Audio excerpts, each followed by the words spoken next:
Hai Smart Traders and Investor, kembali lagi bersama saya Kadek Mertayasa di channel Iuk Nabung Saham.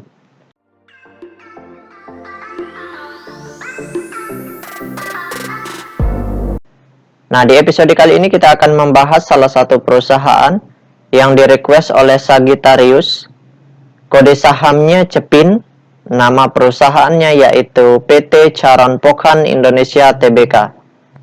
Oke, untuk mempersingkat waktu, langsung saja kita cek datanya di aplikasi iPod.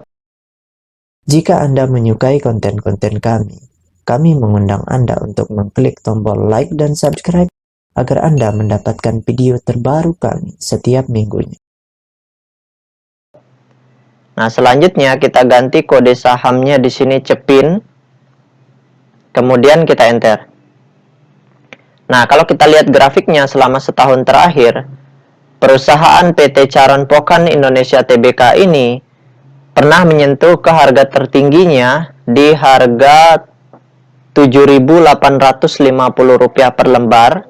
Kemudian terendahnya sekarang berada di harga Rp4.700-an per lembarnya, seperti itu.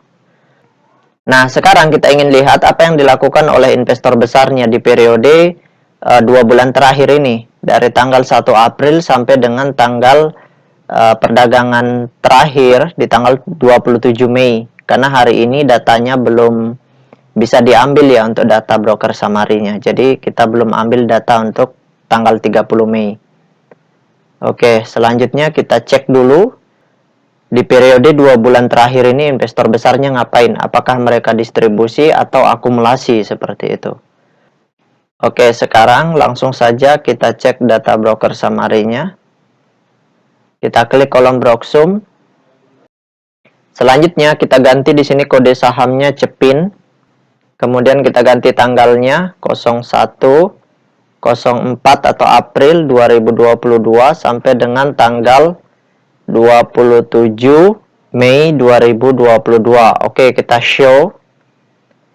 Nah, berdasarkan data transaksi atau data broker summary dari perusahaan PT Charon Pokhan Indonesia Tbk ini, kalau kita hitung total lot yang dibeli dengan total lot yang dijual secara keseluruhan dengan menggunakan tools tambahan yaitu Detektor, maka dapat ditarik kesimpulan bahwasannya selama 2 bulan terakhir ini dari tanggal 1 April sampai dengan tanggal 27 Mei, di periode ini investor besarnya melakukan big distribusi.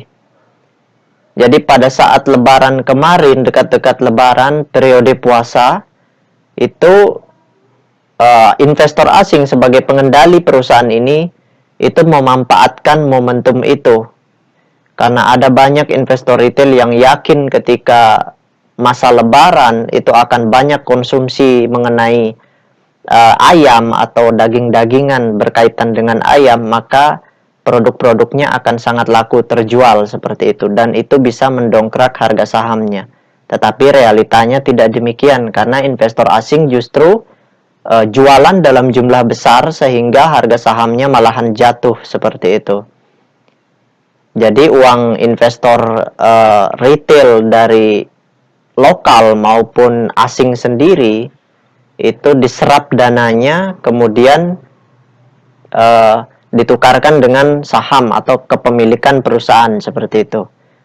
Sehingga karena kekuatan jual lebih besar, lelangnya turun ke bawah atau lelang di harga bid, maka harganya jatuh seperti itu. Nah, sekarang kita tutup dulu data broker summary-nya.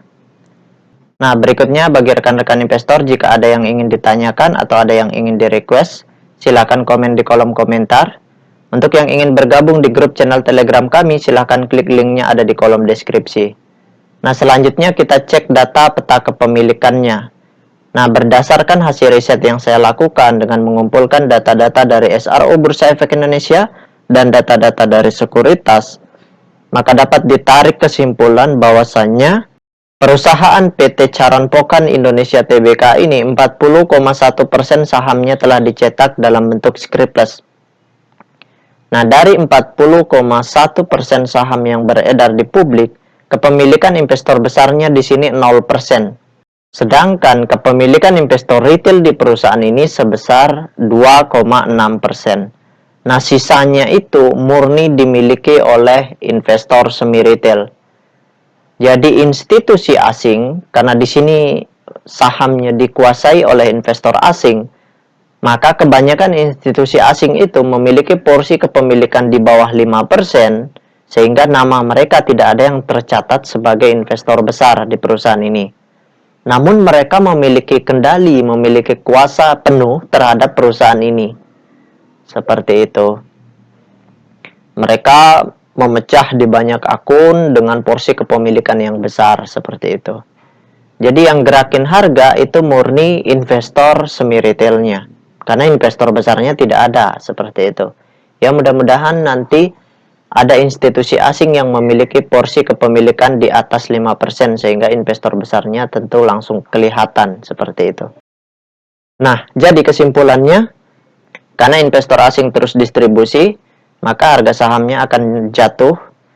Namun ketika investor asing mulai akumulasi, maka harga sahamnya berpotensi naik kembali, seperti itu. Nah, itu saja yang dapat saya sharingkan untuk Sagittarius.